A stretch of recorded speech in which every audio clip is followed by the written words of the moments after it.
La Bible parle d'un homme dont l'histoire est l'une des plus fascinantes du texte biblique, qui illustre la vraie force qui vient de la foi inébranlable en Dieu. Un homme qui peut être considéré par beaucoup comme les personnes âgées les plus fortes de la Bible. À l'âge de 85 ans, il a montré plus de vigueur et de courage que de nombreux jeunes.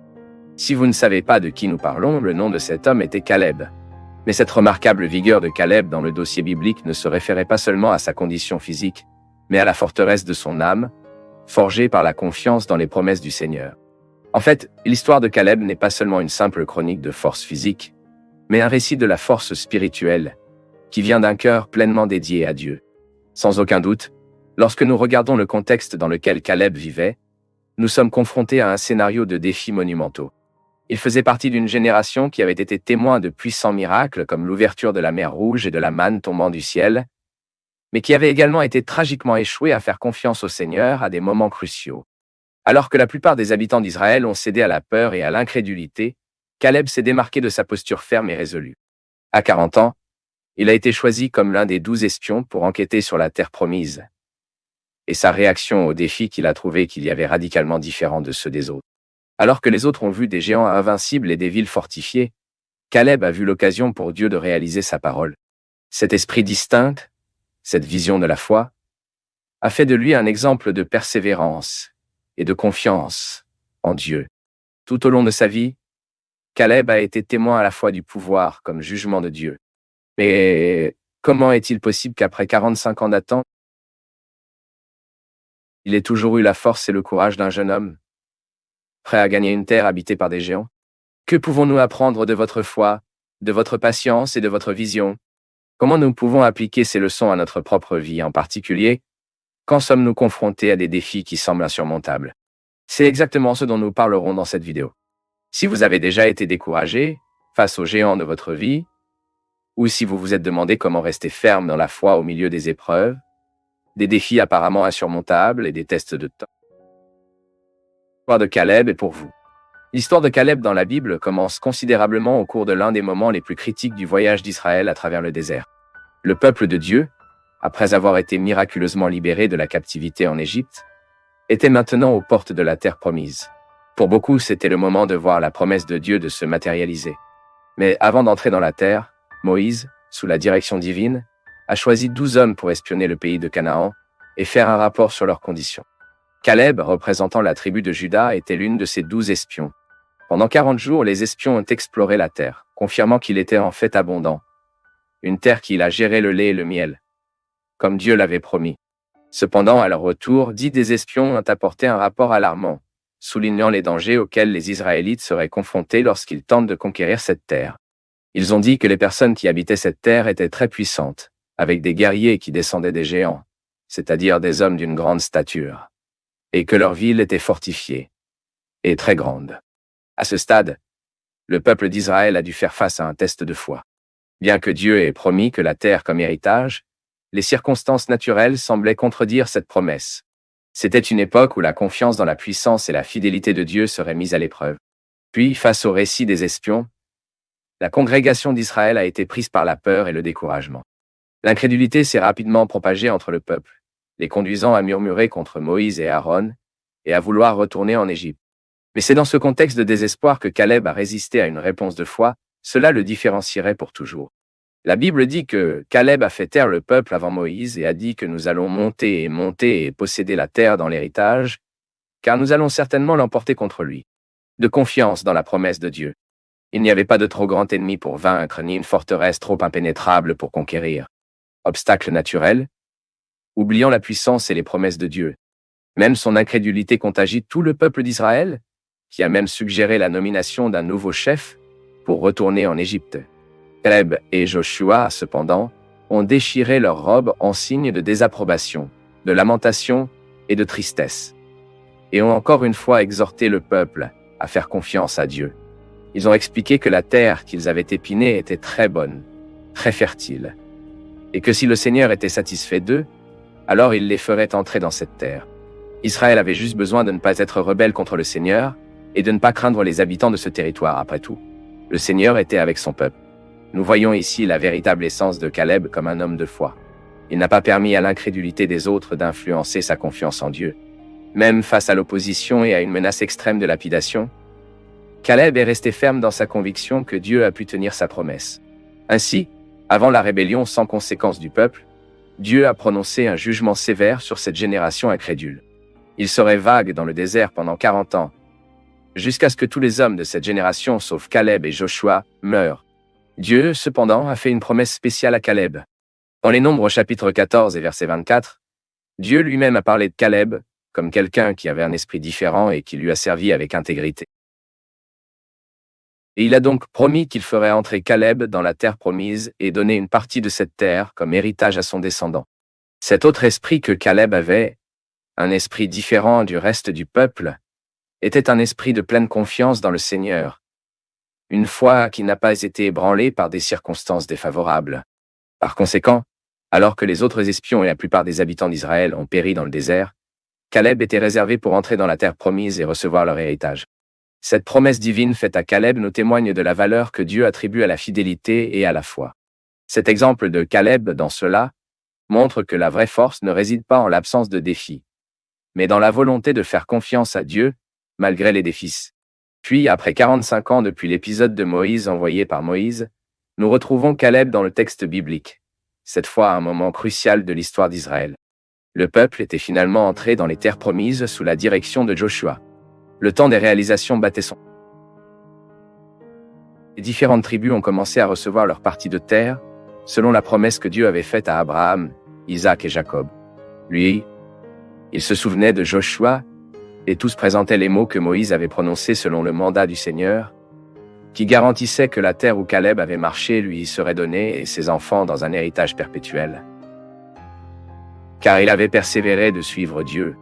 En fait, il s'agit d'un incroyable témoignage de persévérance. Caleb n'était pas oublié la promesse que Dieu lui a faite à travers Moïse. Pendant 45 ans, il a tenu cette promesse dans son cœur. Même s'il errait dans le désert avec le reste d'Israël, à cause de l'incrédulité des autres, Caleb n'a pas été consommé par le découragement, et il n'a pas laissé le temps pour affaiblir sa foi. Au contraire, il est resté ferme dans la certitude que Dieu réaliserait ce qu'il avait promis. Ici, nous nous souvenons que la vraie foi est une foi qui persévère. Souvent, mais l'exemple de Caleb nous montre que la fidélité de Dieu ne dépend pas du temps, mais de sa propre nature. Dieu est fidèle, et il tiendra ses promesses au bon moment, pour la gloire de son saint nom, et pour notre bien.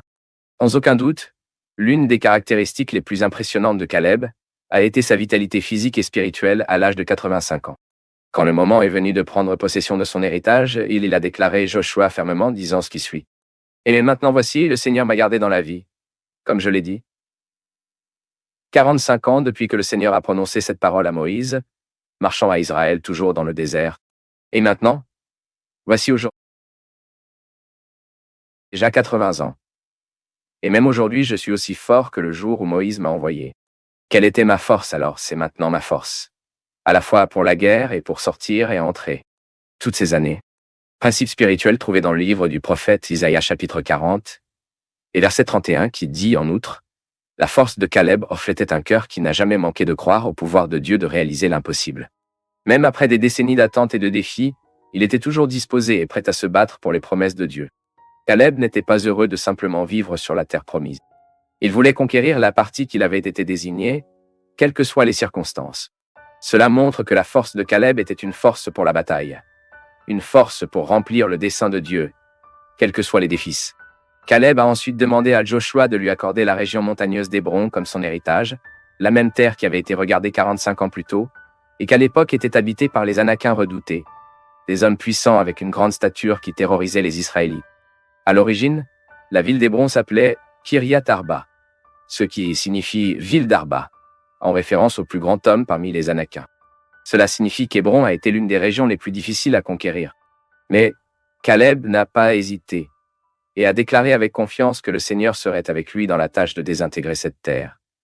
Car après tout, c'était la promesse de Dieu. Caleb ne s'attendait pas à une vie facile. Il était prêt à se battre pour les promesses de Dieu, confiant que le Seigneur serait avec lui au combat. Après que Caleb ait revendiqué la promesse de Dieu, Joshua a béni Caleb et a accordé Hébron comme son héritage. Joshua, en tant que chef d'Israël et compagnon de Caleb, a reconnu sa foi et son obéissance. Il n'a pas hésité à donner à Hébron à Caleb, même s'il connaissait les défis que les terres représentaient. Joshua savait que la victoire de Caleb serait une autre preuve de la puissance de Dieu pour agir par son fidèle serviteur. Par conséquent, nous pouvons dire que l'héritage d'Hébron n'était pas seulement un cadeau pour Caleb ou une simple attribution de terre, mais l'accomplissement tangible d'une divine promise a fait des décennies plus tôt. La concession d'Hébron était une confirmation pour tout Israël, et aussi pour tous les lecteurs de la Bible que Dieu est fidèle à récompenser ceux qui le suivent avec intégrité et courage. Hébron n'était donc pas un simple terrain, mais un témoignage vivant que la fidélité de Dieu porte des fruits et que ses promesses sont dignes de confiance, peu importe le temps qu'ils prennent pour se réaliser. Mais, comme nous l'avons dit ici, prendre possession d'Hébron ne serait pas une tâche facile. Leurs villes ont été fortifiées et leurs guerriers très puissants. Peut-être que pour tout autre homme, ce serait un défi inégalé. Mais pour Caleb, c'était l'occasion de glorifier Dieu. La bravoure de Caleb a revendiqué une terre aussi redoutée par les Israélites, même à l'âge de 85 ans, reflétait sa confiance totale dans la présence et la puissance de Dieu. Il savait qu'avec Dieu à ses côtés, pas d'ennemi, même s'il pouvait l'emporter contre lui. Au lieu de partir intimidant les difficultés, Caleb a vu cette situation comme un bon moment pour que Dieu manifeste sa gloire et sa puissance. En ce sens, nous pouvons même dire qu'Hébron a été conquis non pas par la force humaine, mais par la foi en un Dieu plus grand que n'importe quel obstacle. Pour ceux qui ne le savent pas, Hébron a une signification importante dans l'histoire biblique. Le nom Hébron signifie communion ou alliance et était l'une des plus anciennes villes de Canaan, avec une histoire riche qui datait avec les temps patriarcaux. Même c'est précisément à Hébron que des siècles plus tôt, Abraham s'était installé et avait fait la première acquisition de terre à Canaan, même en tant qu'étranger là-bas. Oui, le premier terrain qu'Abraham a acheté sur le territoire que Dieu a promis de donner comme un héritage à ses descendants était dans la partie du territoire revendiquée par Caleb. Mais que pouvons-nous apprendre de cette histoire de Caleb et de la conquête d'Hébron dans sa vieillesse? Eh bien, en mille lieux, je dirais ça, l'histoire nous rappelle que les promesses de Dieu sont sûres et qu'il est fidèle à accomplir chacun, même si le temps d'attente est long. Nous devons faire confiance à Dieu et persévérer toujours, même lorsque nous rencontrons des difficultés ou lorsque les promesses semblent éloignées. Comme l'apôtre Jean l'a dit dans sa première lettre, dans le chapitre 2, versets 24 et 25. Nous devons prendre soin de ce que nous entendons depuis le début, car la promesse que le Seigneur a faite est la vie éternelle. Beaucoup de gens se demandent quelle est la promesse de Dieu pour moi. La Bible répond clairement et directement. C'est la promesse qu'il vous a faite, la vie éternelle. Pas moins que cela.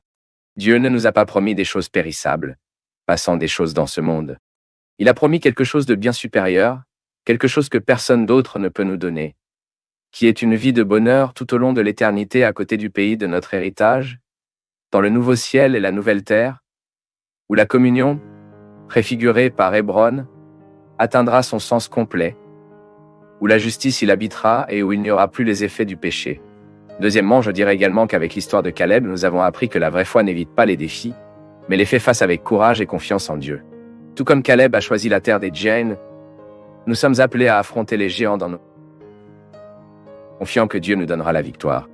En fait, l'attitude que nous abordons au défi qui nous revient révèle l'essence de notre esprit. Et voici la question. Avons-nous le même genre d'esprit de Caleb, qui voit les promesses de Dieu au-dessus des circonstances? Ou sommes-nous facilement découragés par les obstacles que nous trouvons, tout comme les autres espions d'Israël? Certainement, notre foi ne devrait pas être limitée par la peur ou les circonstances, mais devrait être renforcée par la certitude que Dieu est plus grand que tout défi.